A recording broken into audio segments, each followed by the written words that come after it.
आपने कभी सोचा है कि कैसे दो लोग बिल्कुल एक जैसी सैलरी कमाते हैं, एक ही मार्केट में इन्वेस्ट करते हैं, फिर भी सालों बाद एक करोड़पति बन जाता है और दूसरा वो बस पैसों के पीछे ही भागता रहता है? इसके पीछे आखिर राज क्या है? देखिए, इसका जवाब कोई कॉम्प्लेक्स फॉर्मूला या उनकी इंटेलिजेंस में नहीं है। नहीं, जवाब इससे कहीं ज्यादा गहरा है। ये है माइंडसेट का खेल।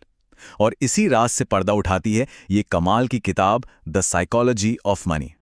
तो चलिए इसमें थोड़ा और गहराई से उतरते हैं। पता है, इस एक बात को समझना ही पर्सनल फाइनेंस में आगे बढ़ने की पहली सीढ़ी है। यहां सारा फोकस कैलकुलेशन से हटकर हमारे बिहेवियर पर आ जाता है। यही इस किताब का सबसे बड़ा आइडिया है कि पैसों का गेम ना मैथ्स का है ही नहीं, ये तो बिहेवियर का है। लोग पैसा इसलिए नहीं खोते हैं क्योंकि वो स्मार्ट नहीं है, वो इसलिए खोते हैं क्योंकि वो इमोशनल हो जाते हैं। तो सबसे पहले आइए इस फर्क को समझते हैं कि फाइनेंशियल सक्सेस इस बात पर कम डिपेंड करती है कि कोई कितना जानता है और इस बात पर ज्यादा कि वो एक्ट कैसे करता है। पैसा कमाने के लिए आपको कोई रॉकेट साइंटिस्ट होने की जरूरत नहीं है। किस चीज की जरूरत है? पेशेंस, डिसिप्लिन और कंट्रोल। सोचिए, मार्केट में इंफॉर्मेशन तो सबके पास सेम आती है ना? लेकिन हर कोई अपने डिसीजंस अपने पर्सनल एक्सपीरियंस, डर और लालच के फिल्टर से लेता है। तो सबसे जरूरी सीख क्या है? सिंपल, स्मार्ट दिखने की कोशिश करने से कहीं ज्यादा जरूरी है डिसिप्लिन रहना, कंसिस्टेंसी। वही असली जीत है। ओके, तो अब आगे बढ़ते हैं और दौलत बनाने और उसे बनाए रखने के 3 बहुत ही इंपॉर्टेंट नियमों को समझते हैं। पहला नियम, लक और रिस्क को ठीक से समझो। हमेशा ये याद रखना जरूरी है कि सक्सेस हमेशा सिर्फ मेहनत का नतीजा नहीं होती और फेलियर वो हमेशा सिर्फ गलतियों का परिणाम नहीं होता। पता है सबसे इंटरेस्टिंग बात क्या है? कई बार लोग बस लकी होते हैं, सही टाइम पर सही जगह, और कई बार आप सब कुछ ठीक कर रहे होते हो फिर भी लॉस हो जाता है। यही है लक और रिस्क का खेल, जिसे हम अक्सर अनदेखा कर देते हैं। इसलिए इससे सीख ये मिलती है कि सक्सेस मिले तो हवा में मत उड़ो, थोड़ा हम्बल रहो, और जब फेलियर हो तो खुद को कोसना बंद करो।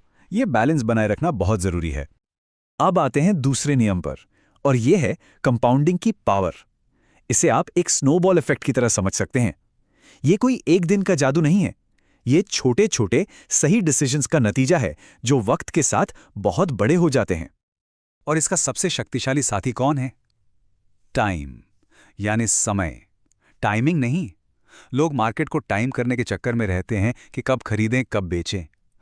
असली गेम है मार्केट में लंबे समय तक टिके रहने का। तो एक बात हमेशा याद रखें, जल्दी अमीर बनने की जो कोशिश है ना, जो इम्पेशंस है, वही अक्सर लोगों को गरीब बना देती है।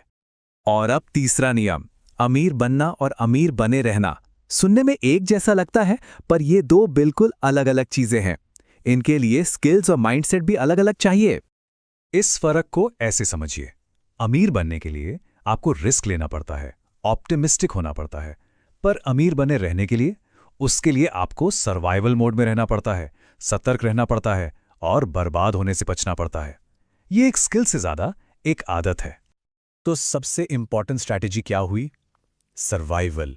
बस गेम में बने रहो, इतनी देर तक टिके रहो कि कंपाउंडिंग अपना जादू दिखा सके। यही सबसे बड़ी फाइनेंशियल स्ट्रैटेजी है। चलिए अब थोड़ा सा आगे बढ़ते हैं और बात करते हैं कि असली अमीरी का मतलब क्या है। ये चीजों से कहीं ज्यादा कुछ गहरा है। हम सोचते हैं अमीर होने का मतलब है एक महंगी कार, एक बड़ा सा घर, है ना? पर सच तो ये है कि ये असली दौलत नहीं है। असली अमीरी है आजादी, फ्रीडम, अपने वक्त पर अपना कंट्रोल होना, सुबह उठकर ये डिसाइड करने की आजादी कि आज आपको क्या करना है, किसके साथ करना है, बिना किसी फाइनेंशियल प्रेशर के। तो इसलिए पैसे का सबसे अच्छा यूज उससे अपनी लाइफ का कंट्रोल खरीदना है। यही सबसे बड़ा रिटर्न ऑन इन्वेस्टमेंट है। अब आते हैं इस पूरी बात के कोर पर, इस किताब का सबसे शक्तिशाली संदेश जो सारी चीजों को एक साथ जोड़ देता है। मनी का गेम दिमाग से नहीं, दिल से खेला जाता है। इसका मतलब क्या है? इसका मतलब यह है कि फाइनेंस को मास्टर करने का मतलब है अपने इमोशंस को मास्टर करना। तो आखिरी निष्कर्ष बिल्कुल साफ है, जिसने अपने डर और लालच पर काबू पा लिया, उसने मार्केट पर काबू पा लिया। यही असली चाबी, इमोशनल डिसिप्लिन। तो जाते जाते मैं आपके लिए एक सवाल छोड़ रहा हूं। अपने आप से जरूर पूछिएगा, आपके लिए पैसा क्या है? एक बोझ जो आपको नीचे खींचता है, या आजादी जो आपको उड़ने की ताकत देती है? सोचिएगा जरूर।